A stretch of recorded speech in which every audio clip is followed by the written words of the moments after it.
Hi guys, नमस्कार। Spoken English Mithilesh Tiwari YouTube channel में आपका स्वागत है। आज हम रंगाज मैरिज का करेक्टर लेंगे, आपको बताएंगे। तो पहला करेक्टर रंगा का है, उसको जान लेते हैं। उसमें क्या गुण थे, क्या उसमें खूबसूरती थी, किस लिए वो जाना जाता था, क्यों, किसमें माहिर था। तो Ranga was the son of accountant. Ranga was the son of accountant. Ranga accountant मुनीम का लड़का था। मुनीम अकाउंटेंट का लड़का था।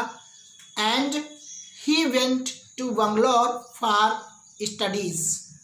अध्ययन के लिए वो बंगलौर गया। अध्ययन करने के लिए, हायर एजुकेशन के लिए, इंग्लिश की पढ़ाई करने के लिए वो बंगलौर गया। उसके पिताजी अकाउंटेंट मुनीम जी ने उसे बंगलौर में उच्च शिक्षा प्राप्त करने के लिए भेजा। He was well educated. He was well mannered boy. He was well educated. बड़ा ही स्कॉलर, विद्वान था। अर्थात जब बंगलौर से अंग्रेजी पढ़कर आया तो उसके मुकाबले और कोई अंग्रेजी में नहीं था, इसलिए वो एक पढ़ा लिखा बंदा, पढ़े लिखे में उसकी गिनती होती थी और व्यवहार में कुशल था, वेल मैनर्ड था। He was traditional kid. एक परंपरा को जानने वाला बच्चा था कि परंपराएं क्या होती हैं, अर्थात उन परंपराओं का पालन करने वाला व्यक्ति था। सबका आदर सम्मान करने वाला लड़का था और उसमें अहंकार और गुमान नाम की कोई चीज़ नहीं थी। Quite different from other boys of his age.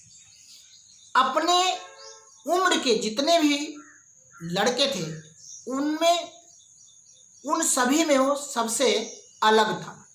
अर्थात क्वाइट डिफरेंट, सबसे अलग बच्चा था वो।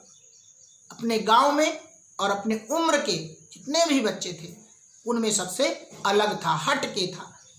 He was very generous. He was very generous and considerate about the people.